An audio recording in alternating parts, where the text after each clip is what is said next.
with Alan Juddy, and this is another episode of Seed Dating, the podcast where you get to meet one of Agricom's forage products, learn about its attributes, and match it to your farm system. And here to help nurture this new blossoming relationship is our very own forage relationship expert, Alistair Moorhead. Hi, Al, and who are we going to meet today? Hi, Juddy. Really excited about this one. Let's meet Choice Chicory, a New Zealand-bred and certified chicory. Yeah, Al, Choice. It's easy choice for many farmers. See what you did there, Juddy. So let's tell us a little bit about chicory. Well, let's just get this right. It's Chicorum incubus. Pretty close. Pretty close. As species, it's a taprooted herbaceous plant. It's defined really by its history in Europe, actually, as a vegetable plant. And how would you define 40 years? Probably 40 years worth of domestication as a forage plant for livestock. It's probably existed over time in pasture mixes as a component. But in its history, chicory is also naturalized almost like a weed species in some regions, in which case it's a small clumpy plant that has lots of stems in the summertime and not very productive in those landscapes where it is actually a weed species. But as we know it, it's a forage plant that's very herbaceous. Once it goes through a winter, it goes to seed. It has a long stem and it has sky blue flowers. And those flowers are quite interesting. Very pretty. Yeah, very pretty. Not quite like your eyes, Juddy, but very pretty. And it's defined by a relatively difficult reproductive phase in those flowers, and that it flowers in whorls around this long stem. And it's interesting. It's one of the few species that set a seed, regardless of whether it's pollinated or not, but only the seed that is pollinated can germinate. Yeah, it's a bit of a tricky one, this one, isn't it? Absolutely. So it's really, really hard to get high germination chicory because you need really good weather and a really long, consistent window of time for pollinators to be really proactive. So bees can do a great job, but if it's overcast or windy, bees shut up shop, but those blue flowers still exist. And if you don't get pollinated, those flowers will still set a seed. It just won't be a viable seed, and we can't dress it out. So long periods of overcast or weather where bees pack up, the union's pretty tough. And if it literally is bad working conditions, they don't come out, and we don't have enough natural pollinators to do large-scale crops, and therefore if bees are not functioning, you sometimes can get a reduced germination. Really interesting species because of that. Yeah, and I think actually there's a podcast on chicory we've done. So, that's right. For more information, you can go to that podcast. But tell us a little bit about Choice Chicory. What's the backstory to this one? Oh, it is quite interesting because I did mention that the primary forage chicory in the world actually was bred in New Zealand in the 80s, and it was a variety called Puna. And Puna was the first of the first forage chicory that's utilised, really. It's quite winter dormant, and in its original state, it's quite variable, like seriously diverse in the styles of plants within it. There were lots of different styles of plants within there. Purple leaves, there's segmented leaves, very winter dormant. And I'll go as far as to suggest is that if Puna was in a pasture in winter, like literally half of the population you would think is a dandelion. Right. And in winter. So not growing upright, not flowering or anything, but just in winter as a flat weed with segmented leaves and things like this. So and that was bred by Ag Research, New Zealand, the New Zealand government breeding in the 80s. Lots and lots of great research done on it as far as its value in the animal production system here in New Zealand. Awesome research. And really, not a lot was done in chicory immediately after that. But the very first thing that was done is it was reselected to create a couple of pools, of which both pools are actually have been in commerce in New Zealand for a long period of time. And Choice was one of the pools that were created out of the original Puna, and you could define it as the second generation of New Zealand-bred chicory from the original origin species Puna. It's been bred for a uniform leaf, more upright state, a little bit more winter activity, which is both a negative and a positive in some farm systems. less tolerant to winter herbicides, for example, because they're more active. So let's get so that's chicory breeding. Yeah.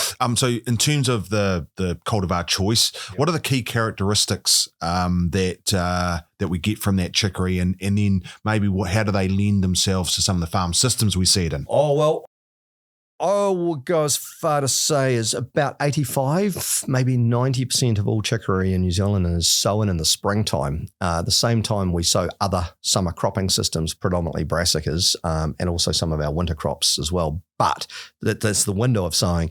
And the strength of sowing chicory in this window is that it requires a vernalisation to go to seed, which means you get one production season of the immediate summer and autumn phase directly after sowing, where the plant never goes reproductive. So you get this, can only be described as a free lunch. You get the plant fully vegetative, growing in an upright, leafy state in its prime growing phase, and you can utilise that through dairy cows in summer for a protein source, or lamb or young stock finishing all through that time phase. And the reality is that the moment it goes through a winter, it vernalizes, and the following spring it triggers a full reproductive state. And typically our chicory can go reproductive at the end of September. Early October is when our grazier will have to either have the stock available, or the soil conditions would have to be in good enough condition to actually put stock on without damaging the crown. You don't want to be in too wetter conditions in the spring to lift your intensity, so you're capturing all the stems while they're still green and leafy before they become lignified and woody. Once the stems have become lignified and woody, the big issue with chicory is that to manage that, you can create quite large-scale damage events to the crown. And also the green stems, as they lignify, and they're still green, but you're managing them before they brown off and become fully lignified, they are all hollow. So if you break them, they have this big hollow tube at the top of the plant. And if you have too much rain in spring and your soils are too wet, you get a lot of water going down those tubes, the seed heads, the seed structure, and that water sits on the top of the taproot. And so if you're too humid, you don't get different moisture profiles, some part of the plant is damaged, you can find all this water around the crown leads to root disease and sclerotinia being one of the big ones, but fusariums, others, infection zones, and the breakdown of this taproot is quite dramatic. And so you can get thinning in the first spring. And that's a trait that often happens, to be fair, the first full spring. In choice, particularly in terms of its breeding, just give me a little bit of a feel in terms of this idea of the difference between perennials and sort of annual type chicories. Well, I've just described to you a disease cycle that kicks in with wet weather. So you've got a group of landscapes across New Zealand that use chicory, and some of them use chicory because they're summer dry. But if you define that as the dairy sector, you're not dairy farming in summer dry landscapes unless you're irrigated. If you're irrigated, you're probably not using chicory because your grass production will be constant because irrigation is manipulating that. And in many places in New Zealand, we're not temperature limited for summer grass growth on average, which basically means that irrigated ryegrass in summertime can grow as much as ryegrass in springtime. So why would you need chicory in a system like that? However, if you're a dryland dairy farmer, what is that being defined by? Well, you're actually in a high rainfall zone that can go summer dry for a period of time, or in the current era where climates are shifting a little bit, they could be prolonged dry. But you can't ignore the fact the dairy farm's in a high rainfall zone. So if you're dry for 3 months of the year, chicory is amazing for the summer conditions, but you may be over 1,000 to 1,200 millimeters of annual rainfall for the rest of the year, which means you are in wet, humid soils with big cattle in conditions where you're asking a taprooted plant that is a relatively soft taproot to literally grow. So the point being is the persistence in those landscapes is moderate because the landscape isn't perfect for chicory. You come to a semi-arid landscape or a free-draining temperate landscape of 600 millimeters to 700 millimeters, and there is nothing really to kill the chicory. There's no long-term wet soils. You're not grazing animals in prolonged periods of wet soils.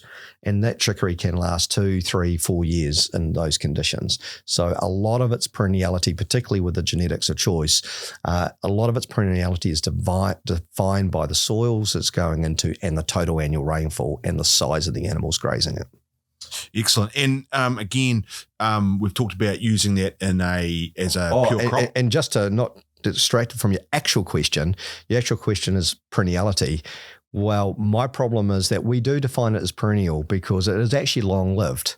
But the problem I have with the word perennial is, what does the word perennial mean to you?